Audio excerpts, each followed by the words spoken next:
I want to welcome everyone to the City of Decatur's Anti-Racism Speaker Series.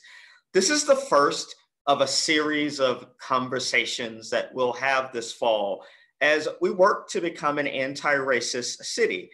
This is the second year that we have invited scholars, authors, and activists to join us as we cultivate strategies for doing better by figuring out how we can be better together. This series is hosted by the Better Together Advisory Board in partnership with the Decatur City Commission. And I want to start by thanking Decatur's Little Shops of Stories for partnering with us on this event, that our opportunity to engage with Kimberly and Gilly about this remarkable book, I'm Not Dying With You Tonight, would just not be possible at all without their support. I also want to thank each of you for joining us this evening. We are honored by the fact that you have decided to sort of digitally hang out with us this evening. And we have a couple of logistical announcements before we shift to the heart of the program. First, while I am deeply honored by the opportunity to facilitate this conversation, we hope that you will submit questions through the Q&A box that's at the bottom of the screen if you're on a laptop, and at the top of the screen if you're on a mobile device.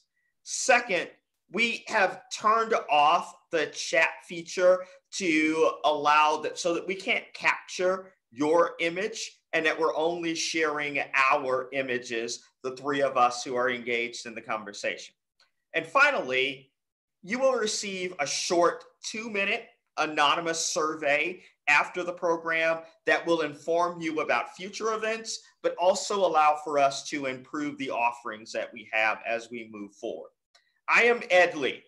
I serve on the Better Together Advisory Board, and our board works to generate awareness of and responses to inequities and injustices in a manner that we hope strives to improve the interactions between community members and city officials, while also serving as a springboard for policy and programmatic changes.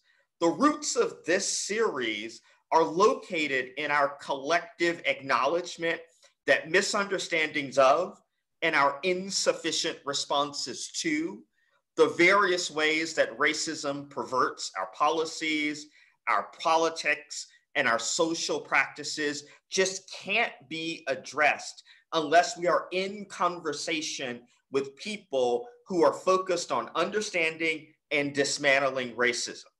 We also believe that our conversations must feature those people who are researching, writing, and exploring the multitude of ways that race and difference functions in the United States.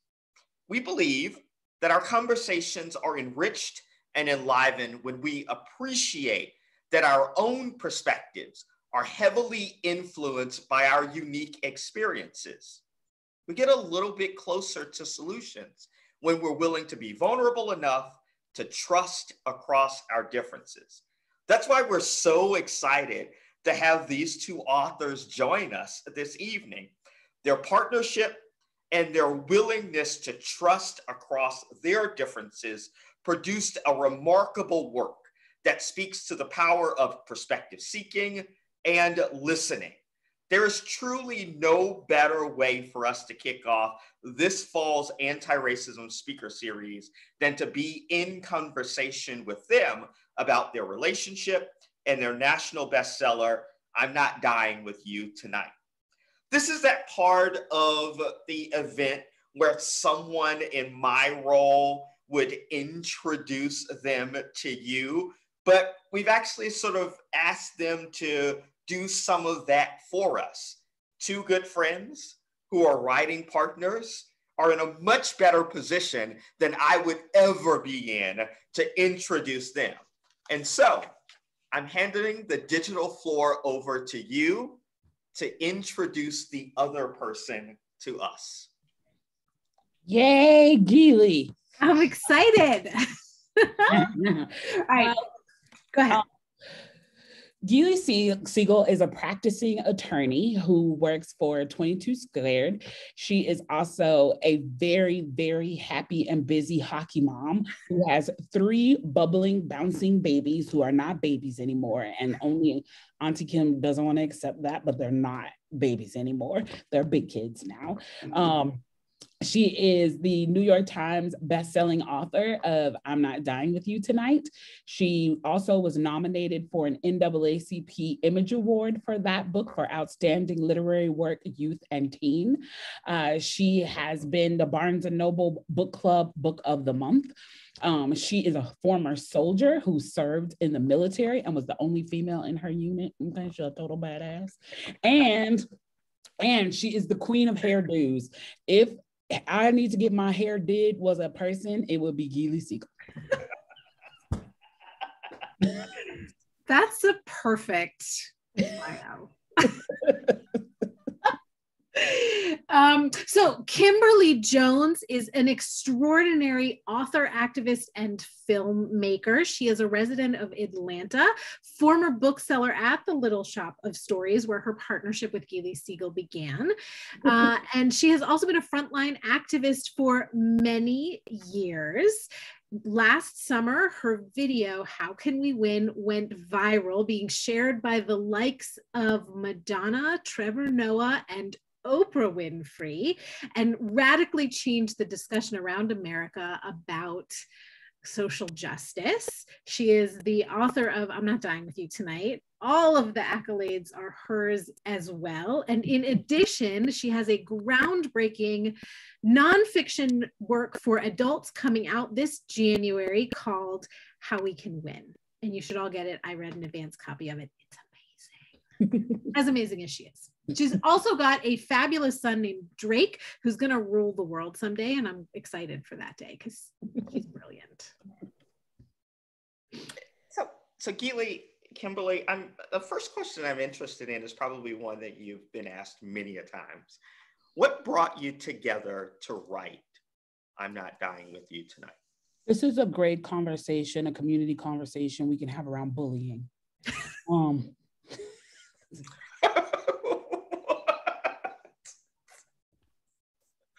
Because that's what happened. She bullied me into writing these works. You're all welcome. I'm a little bossy, and I don't think that's a negative word. I own that word, bossy. I begged Kimberly to write this book with me. I went to the Little Shop. Begged or bullied. That's the proper words. I'm a lawyer by trade, and she was on the idea for this book was originally inspired by a real event that occurred in Baltimore in the wake of the murder of Freddie Gray by the authorities. And there was this bus that got stuck behind a police barricade. And we saw this brief news clip. Kim and I were friendly, but not close enough friends that we had each other's phone numbers. But I saw this news clip and shared it with Kim. And I really wanted to write about it because that's how I process things. And Kim as well, because we're both writers. But I also knew that as a white woman, white presenting woman, it's not my lived experience. And I am not the right person to tell the story of race relations in America by myself. So I went to the Little Shop of Stories where Kim was working at the time while she was on shift, and I lurked around the store until waiting for her to go on break, to the point where some of the other staff was like, is that a problem? Do we need to do something about that lady? And Kim was like, no, she's okay. And I started rattling off my bullet points where I had to convince her that we should work on this story together. And I got about 2 sentences into it, and she said, stop right there. And I had all the blood rushed out of my head because I thought this is a terrible idea. She would never want to do it. She's offended. She hates me. And what she actually said was, you had me at let's write together. And that was the biggest little Jerry Maguire reference. I hope the people on this call are old enough to get that. Sometimes we speak to student groups who stare at us in silence when we say that, because they're like, what does that even mean? But that was the beginning of our partnership. And we've been writing together 6 years now. So during my day, I spend a lot of my time at Emory University engaging students, faculty members, staff members around the way culture informs how we see and process the world. And that one of the huge challenges that we have is that the lens that we use to operate from are different from how others see the world. And the thing that I thought you did a beautiful job at with the book was exploring the complexity of that concept, that Lena and Campbell having very different life experiences, but seeing the same event in different ways and exploring that. But I also understand and realize that the ability to produce that and have that be seen and readily available to an audience requires a level of trust between the two of you. How did you establish that? Because I frame that question in that way because I think that there's something we can all take from that, and I'm curious what facilitated that for you. Well, I tell people all the time, I don't think that I could have done this type of work with someone that I didn't have a pre-existing relationship with. Although, like Gilly said earlier, we weren't like bestie boos having sleepovers. We were still friendly. We still had a great amount of respect for each other. And we met in a book club, and in that book club, we gravitated towards each other. We were kind of each other's like book club spouses, if you will. And so a lot of it does boil down to trust. One of the things that was like key and critical to creating this work is that we created a safe word that said, when I say this word, the next set of words coming out my mouth may be offensive, but just know that I would never intentionally say or do anything to harm you. But out of nothing short of ignorance, I need to ask this question in order to be authentic. And Gilly always says that, we didn't really create a safe space. We created a brave space, because in a safe space, everyone's comfortable and happy and it's all lovey-lovey, but like growth comes from discomfort. And so we had a lot of really uncomfortable conversations. We had conversations that were silly and we laughed at not knowing the answers to, and sometimes we use that in the work. I remember one day we were like just having like a phone conversation going through some stuff, and we were talking about, like the difference between like ghetto and hood. And it was like this funny conversation, and it that conversation ended up on the page in the book. And so, but it came from a place of safety, of me knowing beyond a shadow of a doubt that Gilly has no intent on this earth at any point in time to harm me. And I've feel comfortable saying she feels the same way about me, that she knows that I have no intention to harm her. But in writing a work like this, we're going to say things that in regular conversation would be deemed offensive, that would be looked upon as ignorant. But we had just trust each other in that space. And this is the biggest thing in terms of cultural references on both sides. There was no argument. There was just trust. Gilly understood, like when I tell her Pops is not going to say this because a Black grandfather, in my personal lived experience, because I am not representative of the entire diaspora of Blackness, but in my personal experience, I don't think a Black granddaddy would say that. A lot of times when we get into allyship, it comes from a place of trying to be a know-it-all in a space that ain't a place that ain't your space to be a know-it-all in. So if I said a Black granddaddy wouldn't say that, she just trusted that. Like, okay, well, you had Black granddaddies, I didn't. So go on, And when I would write things on the page for Campbell, and she would be like, a 16-year-old white girl fresh from from Pennsylvania wouldn't have no reference point for that. She would not know what that means. She would not understand that. And I'd be like, okay, I've never been a 16-year-old white girl, so I trust you. And so you have to have trust. You have to have trust, and you have to live in a space where you understand what your gifting in the moment is and what your partner's gifting in the moment is. And you try not to question that. All of that. I'd also reinforce our friendship started as before we started doing like racial justice work together, right? As Kim mentioned, we started out in a book club. We got to know each other on a writing retreat, actually, that had nothing to do with this particular book. And we discovered that, you know, Kim grew up in Chicago, and I grew up in, you know, suburban Florida outside Tampa. And on the face of things, it wouldn't seem like we had all this stuff in common. But once we met each other and got to know each other, it was like, you know what, we're both divorced. We're both single moms. We're both divorced from former athletes. We are both trying. The culture all of itself. That is a lived experience. Of a professional athlete. Yeah. You know, we're both got this day job that we're trying to merge with a creative side hustle. And so like we were friends, genuine friends first, not like I'm going to try to establish a non-meaningful relationship with somebody and then jump straight into race relations in America. Right. And then, like, so that like to me, I think that's the key to our relationship. A second part to this question, but I'd like to frame it in a piece that Kim, on the back end, there's an interview in the book, and the author asked about some of the challenges of writing together and dealing with these issues. And what you said, or what is published here, is, for me, I would say the most challenging part was constantly unpacking the truth about living in a society where myself and my culture feels threatened, misjudged, and attacked on a daily basis. It can be triggering to deal with some of those ills of this type of existence.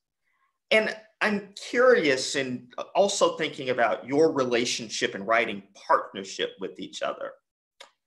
How is that emotional baggage dealt with? And how did you prevent it from disrupting the partnership? Because it is ever present and always there on one side of the partnership. This relationship was like therapy. So it was like when we would hit those triggers and when we would hit those barriers in the road, we would talk it out. Like we would just, you know, talk it out and talk about what was important to us and why we felt those things. And, you know, we never thought that compromise meant meeting in the middle. We think that's silly. We think that's silly conceptually. We knew that compromise meant that the strongest opinion won, and that we were more bigger fans of conceding to what was best for the book than compromising and having a watered down piece of work. So if Gilly was adamant about something, like, no, this doesn't make sense, and this is not real, and this is not what I want to present to the world, and in her lawyery way would lay out the facts why, that would win. And we think that the book is better served for it. There's a section in the book where we talk about Lena talks about feeling seen in the world as a pit bull. That originally was in a Lena chapter and it wasn't working, but I was dead set that sentiment had to be in there, because if you talk about that baggage, I'm telling you, a little hood girl growing up, coming from the South Side of Chicago, who, you know, speaks in AAVE half of the time and loves, you know, fake nails, eyelashes, and all of that. And there's a whole set of judgment that comes with that from exterior to the community and interior to the community. That's how I felt like I've been seen my whole life, as a pit bull instead of a poodle. And so that piece was important to me. It was super important to me. And so how we rectified that was found the right place in the book for it, not to remove it, just say, okay, well, it's not working in this chapter. And Gilly, one day when we were talking about it, she hit me up and she's like, tell me what you think about this. I understand, based on the conversations we've had, why that's so significant to you and why that's so important to you. But why would Lena need to grapple with that? She doesn't. She's living it. Campbell needs to grapple with that. So what if we move it to Campbell's chapter and let her deal with it, because she needs to deal with it? And I was like, I love that idea. And it found its right place. But I can honestly say, like, I'm thankful, I'm grateful every day of my life for having a partner who understood why that was important to me. And keep in mind, when we were editing this and this decision was made, this was a few months after I had been a victim of police brutality myself. So that feeling of feeling more threatening than I actually am was so fresh on my spirit that I was like, I have to have this sentiment in here because it's important, because it's also cathartic for me to put it on the page. I think the only thing I would add to that is I don't feel entitled to Kim's pain or to her exclamations or to her, like, it's not a voyeuristic consumption of her experience as a Black woman in America. I love Kim, like, she is a dear friend of mine. Her child is like my child. And so I rather than approaching it with a sense of like entitlement, I'm humbled by the things that she chooses to share to me. And I've stood, next to her and seen microaggressions. I have, Kim says this so beautifully. This is one of the things that profoundly stuck with me is sometimes it's death by 1,000 cuts, right? It's the presumption that someone speaks well. We were in a car once with a well-meaning white woman who went off on a whole tangent about this private school in the area that had sports scholarships, so it had diverse students. And so it's not voyeuristic, right? It's humbling to be beside her and recognize that these are experiences that she lives every day that I don't. Wow, there's so much that's rich here, and there's a couple of different directions that I would like to branch off from, and I'm trying to figure out which path to take here. I think I'll go with the policing, like the place where the conversation about the pit bull and the poodle showed up in one of many places where there's conversations about the role of policing and how we perceive police in our country, and that Campbell sees it as there to protect and serve. Yes. You got it. And Lena sees it as, no, yes, it is protecting and serving, but not my interest. And so I'm curious about, and maybe you've sort of explored in some ways, the first part of this question of why policing as a venue for that conversation, but also why do you think that it's so difficult for us to talk about policing in that way? Well, first of all, I'm so glad you brought this up, right? If I had to pick one That's her favorite part. It's my favorite part. It's my favorite. If I had to pick like one heart of the story, because the book is as much about perspective as it is about anything else. And there's two moments, right, where this one in particular where it's expressed. It's at the end of the fight at the school at the concession stand, and there's been a shooting, and the police show up, and Campbell's reaction is, "Oh, thank God, help has arrived," and Lena's reaction is, "Oh shit, now trouble's here to start." And I mean, this is also, I think, our lived experience, right? I grew up, and for me, I was taught that the police are authority figures who are there to help me if I get in trouble. But for the Black community, the police are authoritarian figures who present as much danger as whatever else it is they might be facing that night. And I think if you're not confronted with that bare bones truth, it's really easy to get defensive about your experience being the right, the only, the one experience. So that to me is the heart of the whole story. Mm-hmm. For sure. Yeah, I am someone who likes to think that I am quite logical. I am a debate coach by trade, have done that most of my life, where it is research-oriented, trying to take arguments. Most people, Gilly asks, why aren't you a lawyer? You seem like someone who would be a lawyer, right? So they get framed in that way. But in this context, when I see a police officer, there's immediately something that wells up inside of me, where there's a sense of sort of fear and dread. And I become that 12-year-old child who had an officer hold me down in the street when I thought that, oh, I don't understand what I did wrong, and I don't understand how you could possibly see me as something that's beyond being a 12-year-old. And that still shows up in a city where in all other times I feel comfortable in knowing police officers who work in the city of Decatur. And it's that at times becomes very difficult to express and explain. And for me, becomes one of the challenges of even having a conversation about policing, brutality, the notion of safety, is that it's difficult to express that and for others to get it. Yeah, I think that when we think about how people who have had these kind of poor experiences with police officers, how they respond to police officers, you know, I'm a big fan of metaphor, of taking it out of the conversation that it's in to make it easier for people to get it.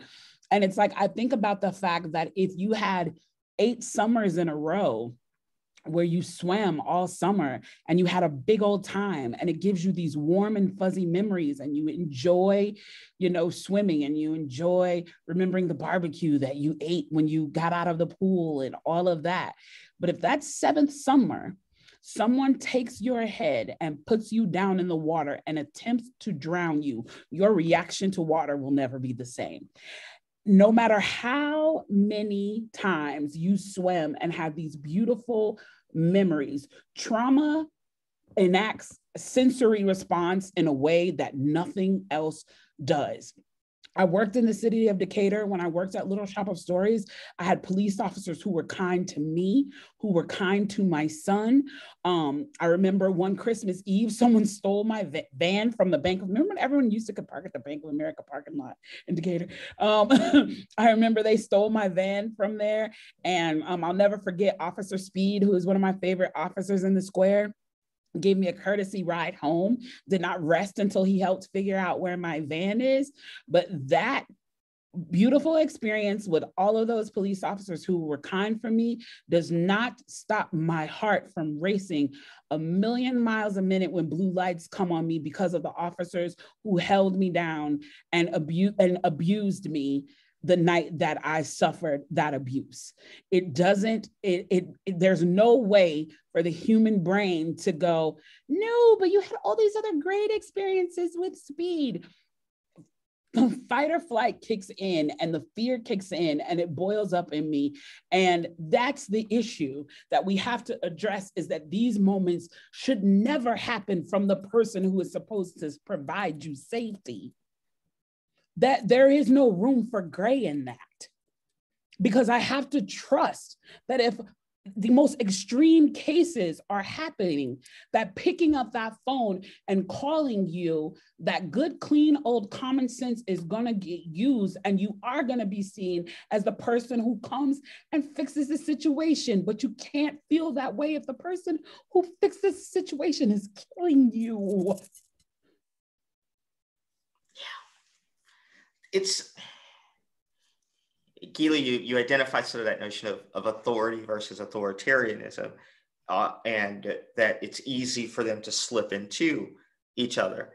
And that if the authority is engaged in actions in what Kim just described, it is difficult to trust that authority and difficult to trust the system that it seems to be upholding. I don't know how you do, right? I mean, this is the brilliance of Kim's video where she talks about breaking the social contract, right? If the social contract is supposed to be that there are laws and rules and they apply to us all equally, but the system itself is applying them unequally. I mean, in fact, I would argue that the system was not set up to apply these rules equally to everybody, but presumably, right? That's the notion that we're all taught as little kids. The social contract is broken. How do you trust it? I don't know the answer to that. I don't know that I could. I don't, right? I'm an observer of this situation, right? I'm not someone who suffers from this directly, and I don't trust the system. I want to jump back to the book and start broad, maybe. And I'm curious at what do you hope that we learn from Lena and Campbell's relationship? I hope that, first of all, I hope that it nurtures, there's been all these studies that prove, right, that literature is one of the greatest tools of empathy nurturing. And so we hope that this nurtures empathy amongst people who come from different lived experiences. We hope that by them seeing what it took them hours to do over a course of a night, that people actually do the work so they can do within minutes what these girls did in hours. And so part of that is going to be doing the work. You know, one of my favorite authors and favorite books is Layla Assad's book, because of the fact that it comes with a workbook, so that you can actually, you know, do the work to start dealing with your own implicit bias. Now, let us be clear, implicit bias is not regulated to white people. There are microaggressions that happen to me all the time that come from within my own community, based on my complexion, based on the way that I speak, based on the way that I choose to present myself. And then, you know, us being women, we have those same level of microaggressions that we're dealing with in a patriarchal society. And so I'm hoping that what this does is that people utilize it as a tool to start sparking conversations that lead them to doing self-work. Because everyone 40 years from now is going to Soulja Boy style be talking about what they did during the revolution in 2020. And they're going to tell tales about how they jumped off a building and landed onto a white supremacist's head with a grenade, and they did not. However, what I do hope comes from this era and this moment, and specifically to your question, a work like ours is self-reflection and growth, because that is the most revolutionary thing that you can do, is to just be better.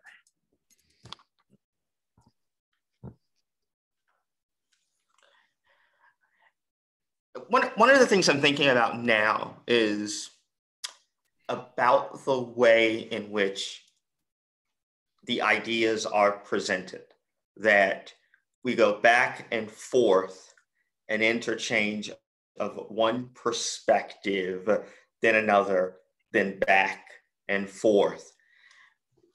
Why did you choose to present Lena and Campbell in that way? I mean, I think it's powerful to see the events through both of their eyes, right? And seeing how each girl processes and reacts to information. Some of the examples we gave before, right? When the police show up, they process that information differently. It affects them differently. Each event throughout the night, right?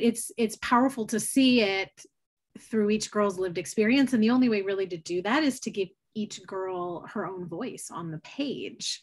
I will confess to you all that our very first draft of this novel, because like we said, we think it's as much about perspective as anything else, we actually, in the very first draft, wrote every scene from both girls' perspectives. So you would go through a scene, you'd see the, you know, fight at the concession stand, and then you would jump back in time and see the same scene from the other girl's perspective. And all of our early readers across the board were like, this is bad, don't do this.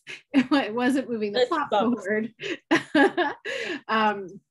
So we had to sort of go back to the drawing board and figure out, how do we progress the story while at the same time maintaining this notion that each girl has really different perspectives on what's happening. And that's when we started having those dialogues about which person needs to grapple with this information, through which eyes is it more powerful to see this event. One of the things as I was reading through that along this lines that I took from this exchange was that it's, and I don't know if this was intentional or planned or it just sort of happened. It seemed that there was a relatively equal amount of time that was given to their perspectives and voices, and that back and forth encounter that we were getting as readers sort of demonstrated the value of shared time, of listening, of creating space for others to articulate their perspectives, and that there is just from the way in which as readers we see how Lena and Campbell are presented, there are ways in which we could take from that how we engage other people in our day-to-day. How do we create shared equal time? How do we cultivate space where we listen to people? How do we cultivate opportunities to appreciate perspectives that are not our own? And so I see some tremendous lessons just in the way in which you presented the information that we can take. Yeah, and you know what? And that was intentional, and that was definitely by design. I am definitely more shorthanded in my writing than Gilly is. So I'm constantly gutting her work. Like, we don't need that. And she is constantly adding to mine, like, this is not a complete sentence. No one's gonna know what this means. So, you know, just even in working through our editing process and doing that. And here's the thing that people don't realize: we have what may be deemed an unhealthy codependency on each other. And we write sitting side by side. Like, we don't send each other Google Docs or anything like that. We literally sit next to each other to write everything that we write. Now, we use different styles with different works. We've done with I'm Not Dying With You Tonight. I originally took responsibility mostly for Lena and her for Campbell. And we still wrote side by side, and then we definitely edited. We did all of the editing side by side because we had for consistency and voice and things like that, because they spend so much space in each other's chapters. But then for our new novel, Why We Fly, we didn't split up the work that way, and we sat side by side and wrote each girl out. And then we have a short story in an anthology coming out where we didn't even split the perspectives. We just had two girls on the page and decided to blend it all together. But with every way that we've done that, we've done it in person, which is why it takes us probably longer than our publishers would like for us to write a book, because we have to schedule around our busy schedules and hockey and rowing and all the things that our kids are involved in. But I think because we do it that way, then it gives all of our characters equal footing, because we choose to do it together. I see the relationship between Marcus and Black as sort of foils to Lena and Campbell. Black being Lena's boyfriend, Marcus being play cousin.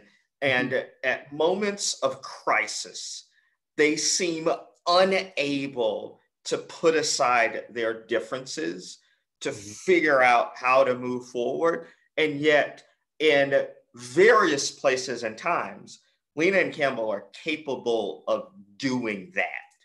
And I'm curious, what can we or should we take from that inability of Marcus and Black to find a space in which they can do what is in the best interest of those they love and the community they say they value? I was listening to you and I was like, is he describing our current government officials or Marcus and Black? Well played. Well played.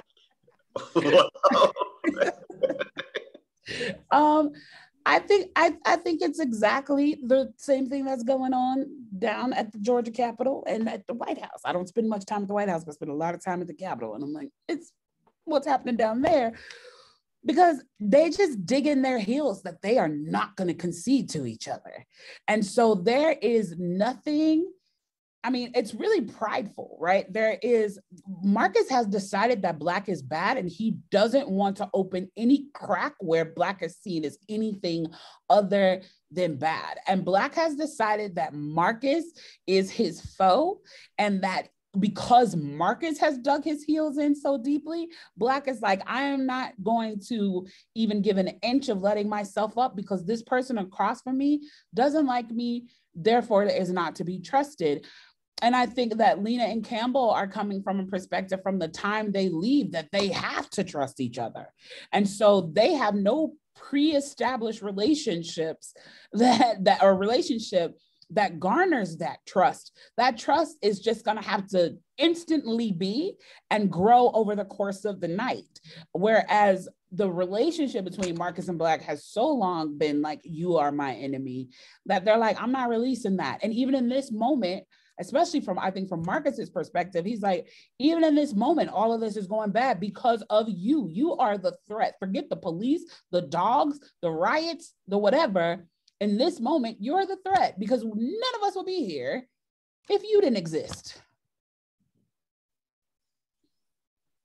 The way in which you describe the demonization to an extreme end in which it blinds us to the ability to see nuance or even process the complexity of the lived experience of others, some would say is in some ways part of a culture that we now are in where we cancel people based upon slight disagreements, at times very distinct set of objections and disagreements, but it forecloses opportunities to find a place for cooperation and collaboration. I'm curious how you respond to my sort of framing of it in that way. I mean, I think the first thing is there's a difference between consequences for your actions and cancellation. And it's right. And that, like, that's in a way, sometimes I think we use the word cancellation. What we really mean is you suffered a consequence for something that you said or did that was unpalatable or offensive or inappropriate. So setting aside like the notion that what we're talking about is consequences and just talking about cancellation. I mean, I think Kim and I actually talk about this a fair amount, right? And is there a path, is there a road to redemption, right? We are all more, or at least we all have the capability of being more than our worst mistakes. There should be a road to, what do we do this work for if there's no road to redemption, right? Where nobody springs from the womb a perfect citizen, a perfect person. Now the road to redemption isn't easy, right? It's not an Instagram apology and then going away for 6 months and hoping that people forgot you said that terrible thing or did that terrible thing.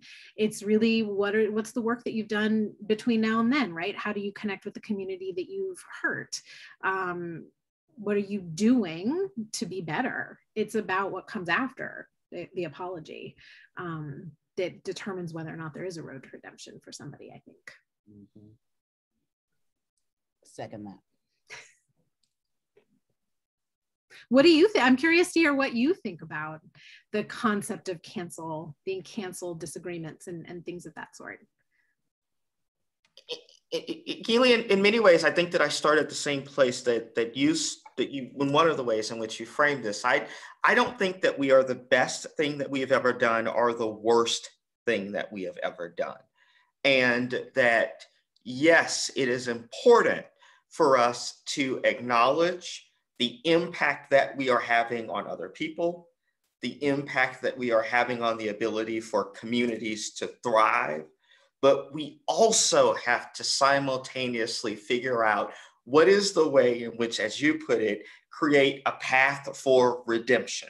How do we create opportunities and space for the energy, the time, the brilliance that resides in all of us to be leveraged for the betterment of all of us? And that needs to be balanced with a simultaneous acknowledgement, as you identified, of the consequences. But I don't think that once we give in to the notion that we will forego creating space for people to become part of the community, I fear that it becomes too easy to do that for other people. And where we draw those lines, they're easily redrawn based upon our own interest and perspectives that if we've identified, we have different perspectives, different sets of experiences, and we have been wronged in different ways. And so we have to struggle and fight against drawing lines that excludes people based upon who we are and what our experiences are, because we can all draw those lines. And I'm not sure how communities come together once we all give in to that. I like that. I also fear against whom that gets wielded with the most long-lasting effects, right? So the powerful are going to have an easier ability to recover from that moment, whereas the powerless will not, right? And that's going to cut across racial and socioeconomic lines. And I think that concept has the ability to be wielded really painfully against the less powerful in our society, and that scares me. Yeah, yes. That it's, I think about this, what you just identified a lot when talking about open expression and the defense of folks like you who are writers, who are exploring ideas that for some people are just so threatening at times to the way in which they think about the world, the way in which they order and understand it, that we have to hold on to the ability to cultivate space for people to explore ideas, because it is those with power who will ultimately wield that authority in a way to marginalize the thoughts and perspectives that are most threatening to their power and authority. And that comes at some significant risk, because there are certain things that we now have to think about. Do we carve out space for certain language, certain values to be expressed that we find adversarial to our very basic way of beings? And that's a balance that we have to constantly go through. One of the closely sort of adjacent to the conversation that we're having, and there's a question that's in the chat about rage, but I also think that it's aligned with a conversation that Lena's sort of discussion of what has happened and the fact that violence many a times shows up in communities, in spaces where people have not been heard, that when you push people to their breaking point and they ain't got no power, they'll find a way to take it. So what's so wrong with that? And one of the questions in the chat references James Baldwin's quote that to be a Negro in this country and to be relatively conscious is to be in a state of rage at all times. And so, do we get past the rage? Is that the strategy? Or what do we do with that?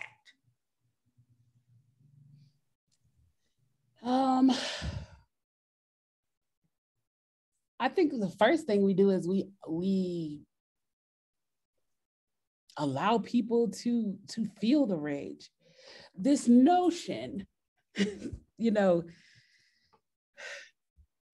this notion that people are just supposed to suffer severe amounts of atrocities, generational abuses, disrespect, and that they are to respond with more dignity than what was shown to them in the process of these things happening.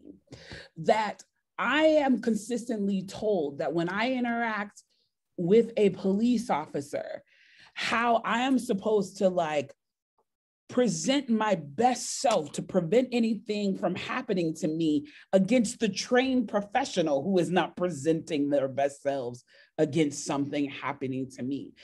This thought that that you should just endure abuse and your response should always be graceful comes from what I said at the end, which disturbed people that I have no regrets about saying, which is that they are lucky that what Black people want is equality and not revenge. Because what would revenge look like on the other side of these experiences? And the thought that it's extremely far removed When people say things to me, well, why are you bringing up slavery? Well, why are you bringing up things that are so many generations ago that I had nothing to do with? My question is, then we're talking about taking critical race theory out of schools, but have we actually been teaching it at all then? Because at the end of the day, these atrocities are fresh in spirit. And what I mean by that is my mother remembers drinking from a black water fountain. I'm currently writing a book about my mother's life, and she's recently passed away, and I'm listening to her experience on her first job in those recordings, and her having a boss, and it was okay at that time for her boss to tell her that because she was Black, she wasn't going to teach my mother anything. That whatever my mother was going to learn, she was going to have to learn it on her own. That woman went out of her way to make my mother's job difficult for her. That when the woman finally retired and they gave my mother her job, they changed the job description and the pay when they gave it to her. This is not some wives' tale that I've read from 400 years ago. This is me having tea with my mother. The night that I was a victim, well, actually, both nights that I was a victim of police brutality. One was as recently as 3 years ago. The amount of times that people have tried to tone police, the way in which I speak, as if though the way I speak is remedial instead of cultural,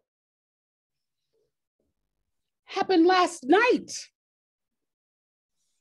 The victims of MOVE, I'm good friends with Mike Africa. The victims of MOVE, that was the 80s.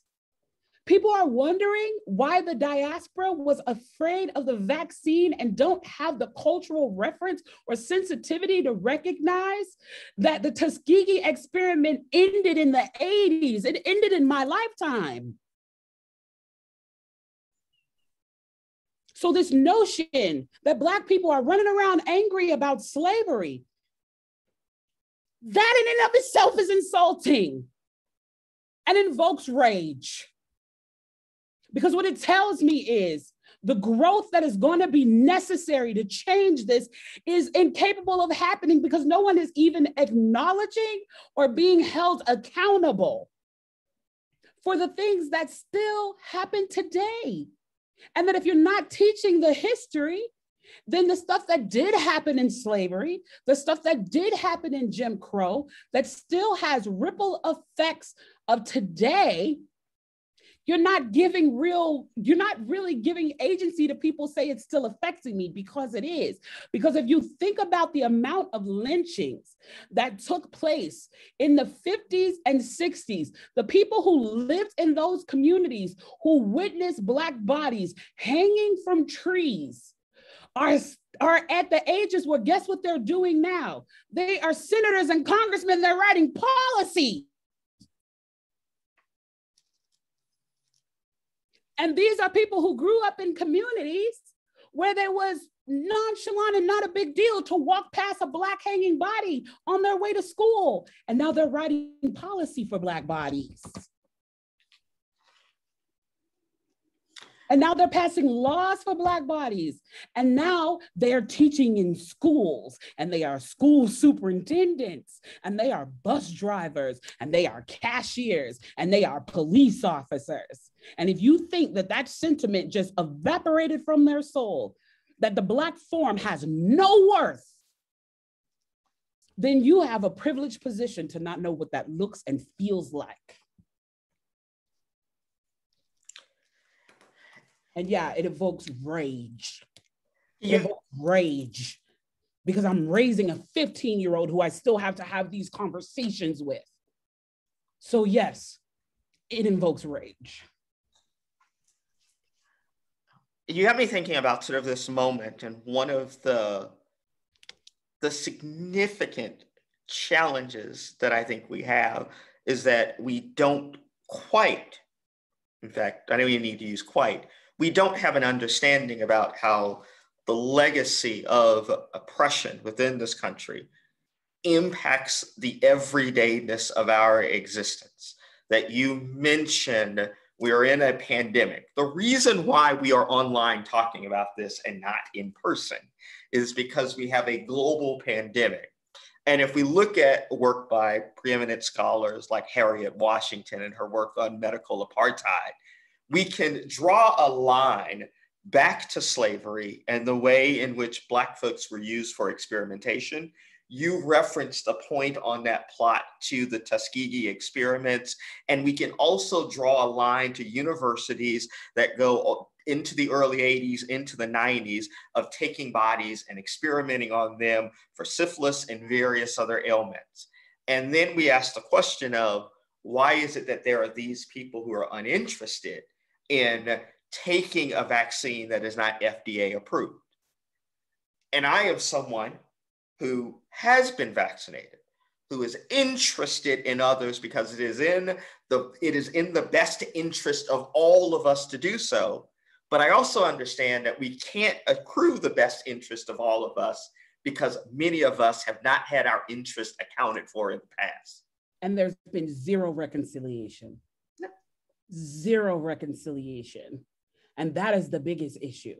I mean, for Christ's sakes, Henrietta Lacks family has still been not paid for the experiment on her body. Yep. So, and I agree with you. It is in the best interest of all of us that everyone is, you know what I'm saying, becoming vaccinated. My issue is you cannot get on the internet and give rhetoric and demonize people unless you don't have these cultural references. So where is all of this critical race theory that's allegedly being taught in schools actually being taught? Because people don't have these reference points. People do not have these reference points. And so that is my biggest issue. I mean, and we can get into even things as simple as how Black women are treated when giving birth in hospitals, all of the numbers on that. And so that's my issue, is just like, it's so easy.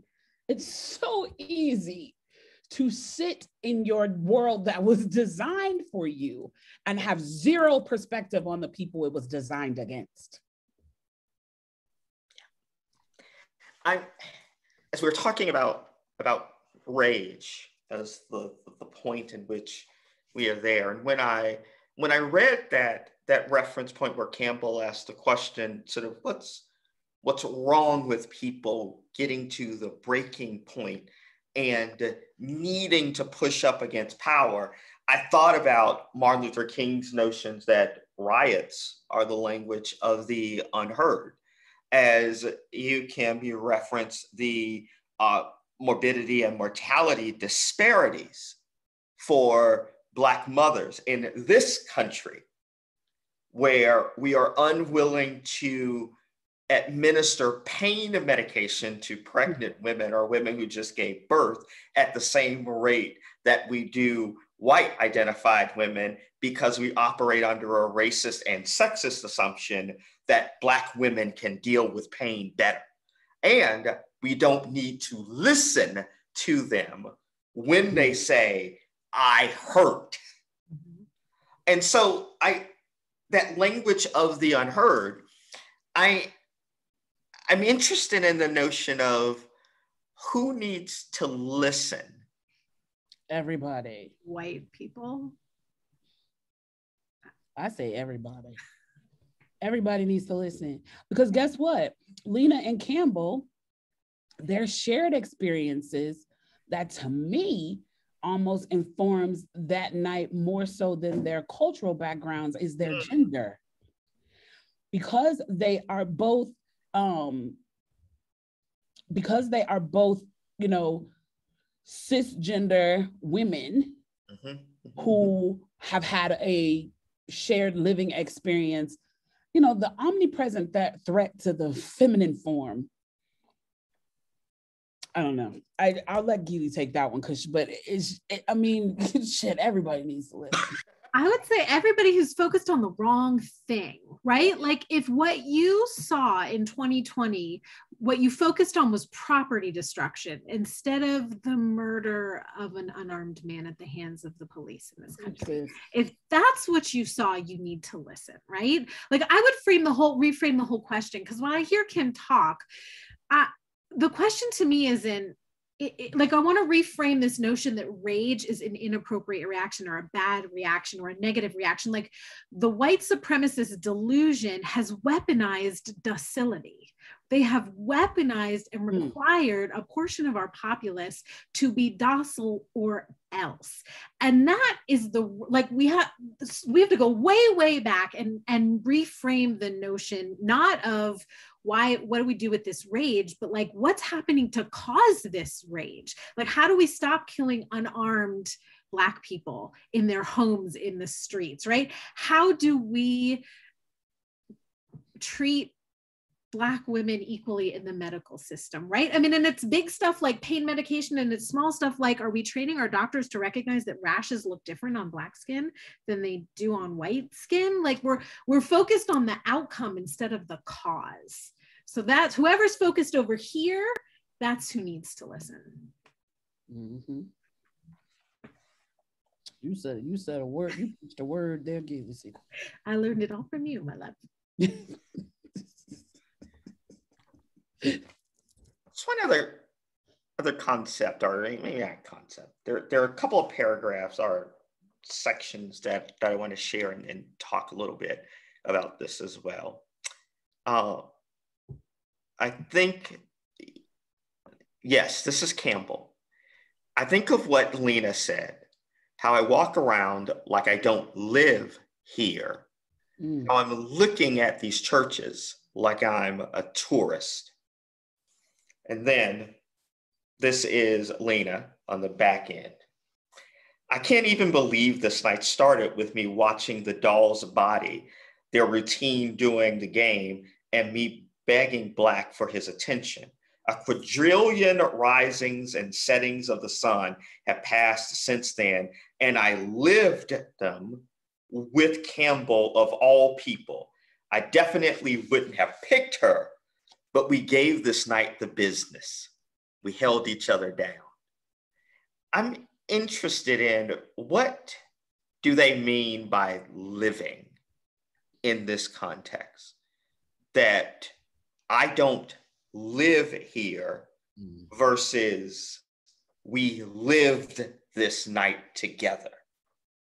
I sense that they're talking more than about a notion of physical space and one's body going into a dwelling that they then put their heads down. What are they talking about? We lived this night together. I think in part that comes down to community and what it means to be a member of a community, right? Because Campbell is not part of that community, right? Her father owns a home there and he owns a store there, but he holds himself apart from superiority, right? Like, let's just put that on the page, right? He chooses not to be a part of the community that he resides in, which means he doesn't know it, right? He doesn't know the culture. He doesn't experience with them their day-to-day, the troubles that they face, the way that the authorities treat them. And certainly Campbell is not a member of this community.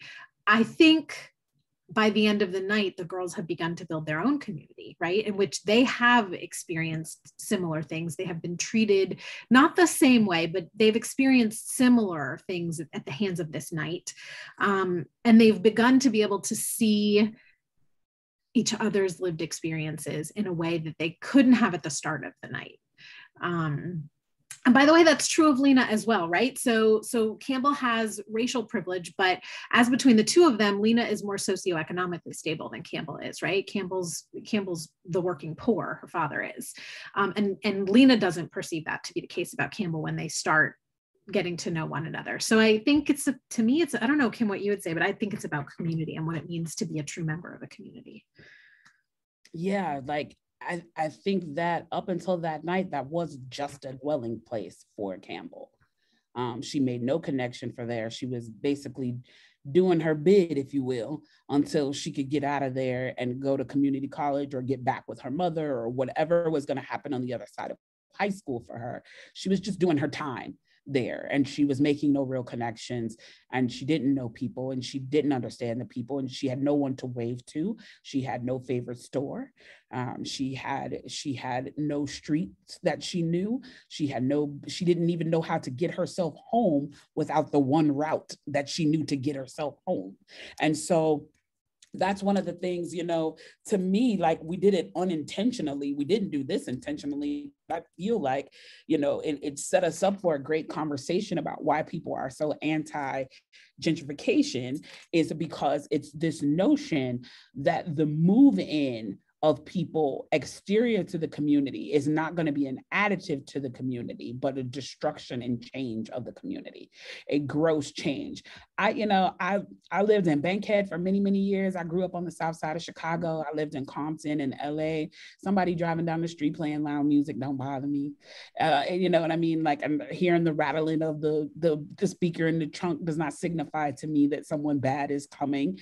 An old man sitting on the corner playing dominoes with another old man, having a shot of, Jack doesn't alarm me in any way. I know it's their way of finding their own entertainment, especially people who are economically marginalized. And so it's like those markers I know my neighborhood. I know when to be alarmed. I know who in the neighborhood is scary. I know who in the neighborhood when I see them, and it look like, I know when something fishy is in the air, something's going on and I need to get in the house. But I also know that those old men sitting on the corner ain't a threat. And I also know the 17-year-old driving down the street with loud music ain't a threat. And I also know that the lady who comes out every now and again and yelling at the sky, and somebody from her family is going to come get her and it's going to be okay, is not a threat. But when you move into a community and you don't live in it, and you don't learn of it, and you move in there with the notion that it is going to change to the culture you're used to, not that you're going to adapt to the culture that you're living in, you come in and you become a parasite. And the reason that Lena called Campbell Becky for half of the book is because Lena was being raised by a 70-year-old and her grandfather who would have had a very specific lived experience. So because of that, and because of that reason, she didn't see the humanness in Campbell. But the thing that I think is key and important for people to understand is that was done out of actual safety measure, because that's what Pops would have taught her. And so I think it also expands a conversation of how much of our kids' lived experience is based on what we're implanting in them. And so all of that makes a difference. So if Campbell's dad had actually lived in that community, then he could have positioned Campbell to live in that community. But he didn't, and she didn't. And unfortunately, she had to have this rough night to do it. He also isn't, it's also about like, this community is full of love, right? It's easy to portray this neighborhood, and you see it a lot in media, right? An underserved Black neighborhood being portrayed negatively. The most love and care in this community, I mean, Miss Johnson loves these kids. Marcus is there, and that whole group of boys that Campbell is so terrified to meet on the corner are the ones who stick up for her in the end, right? Like, Marcus walks them all the way down into a riot out of love. And those are things that Campbell's father can't see, because he won't see, because he doesn't live in the community.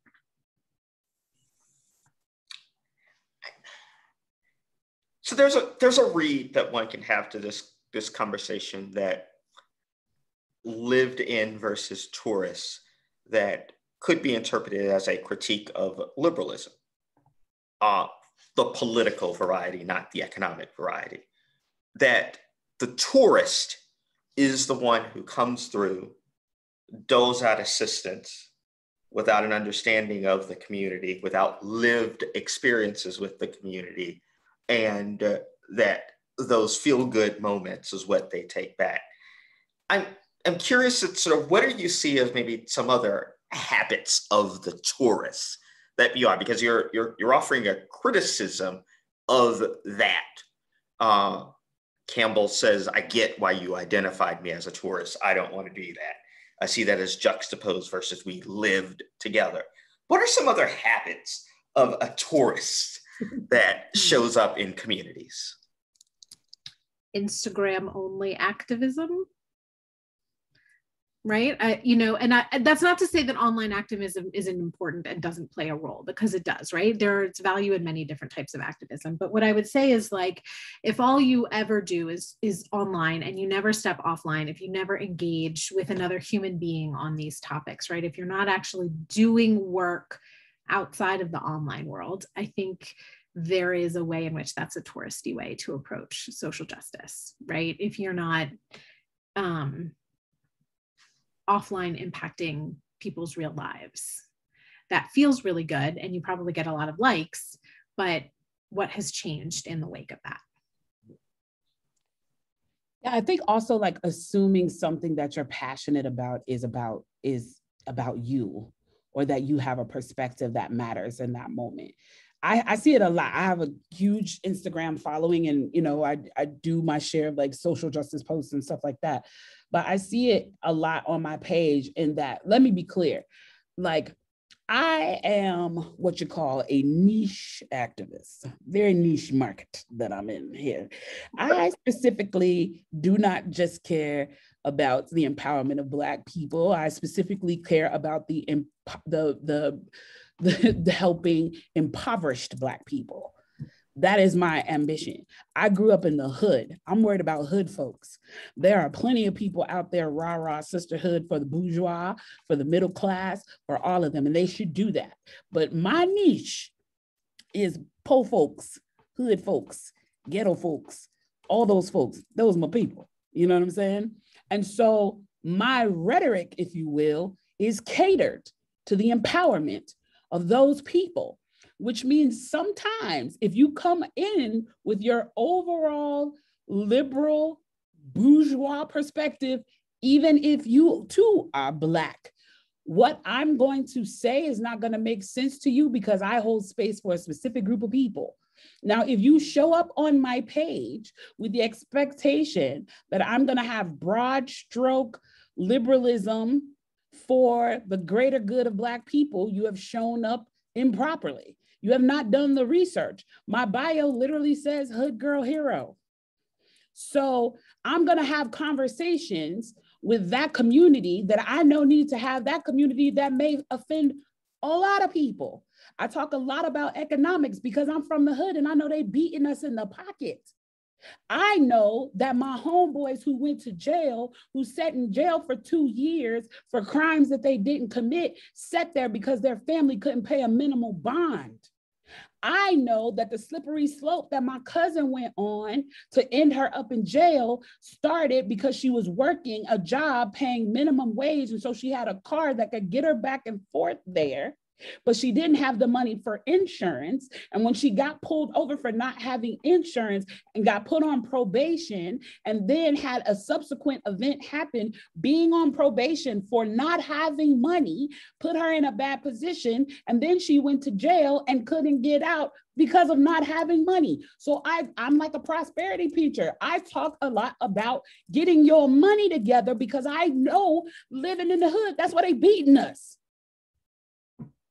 So when you come on my page and say my conversation is ableist conversation and that it sounds like the promotion of elitism, is because you think I'm talking to you and I'm not.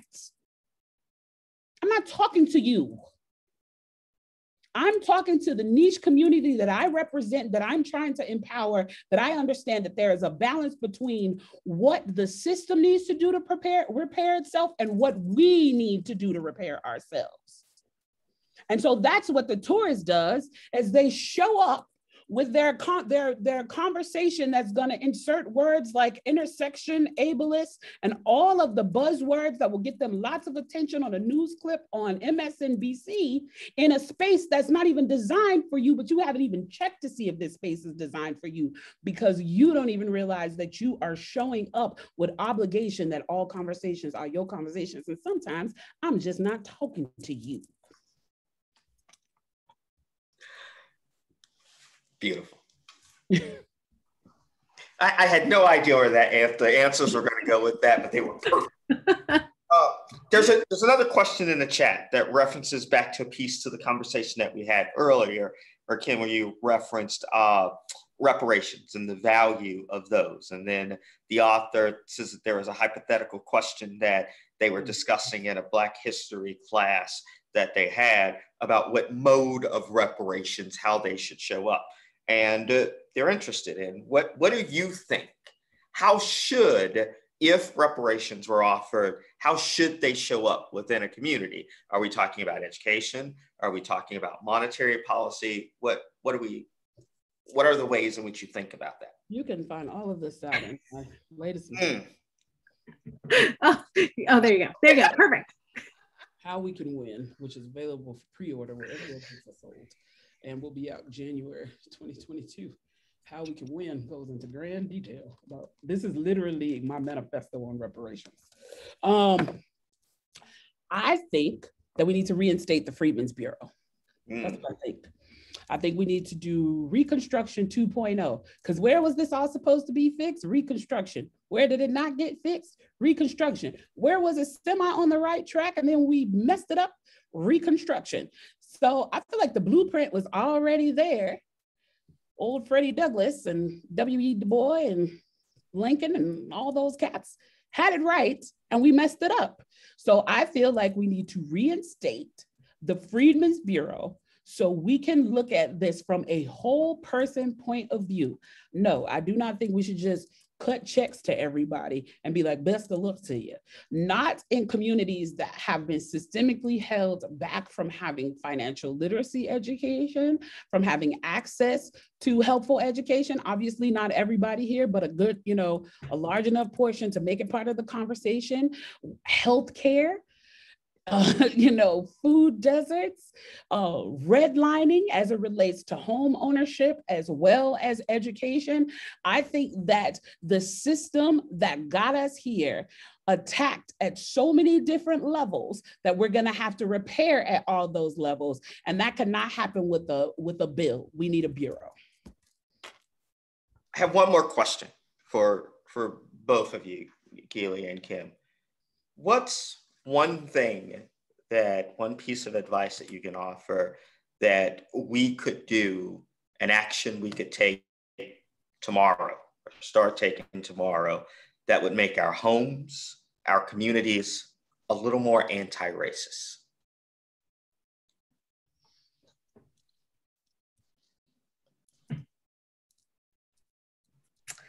I think because of our friendship and the beautiful role that it plays in our lives, mine would be to cultivate authentic, diverse friendships and communities, not as a check the box function, right? I said this in a speech a while ago, and a woman in the audience replied back like, I don't want to be anybody's check the box Black then. And I was like, I stand, you're like, you have checked me hard and you're so right? Like this, it cannot be like, I'm going to go out today and I'm going to check this box, but to develop real friendships, the kind where you're in your home. I say this all the time to my sort of well-meaning white friends, right? Like, when's the last time a person of color was in your home other than in the capacity of a service professional? And if you can't remember, or if it wasn't this month, you don't have real diverse cross-cultural friendships. And I'm Jewish and I work with my synagogue a lot. And so one of the first places I always say is like, can you start with your faith-based community? The most segregated hour in America is arguably 11 a.m. on Sunday mornings, right? Do you have a relationship with another faith-based community where you guys could start as friends, right? Like have a mahjong club, have a movie night, have teens get together and do TikToks with one another, right? Like whatever it is where you're starting with genuine friendship, because that's where the trust and the respect and the love grows.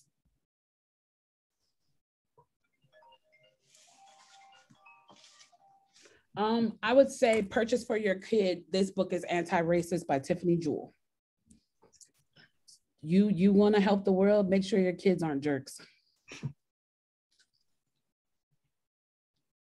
And then we'll get a whole new generation of non-jerks.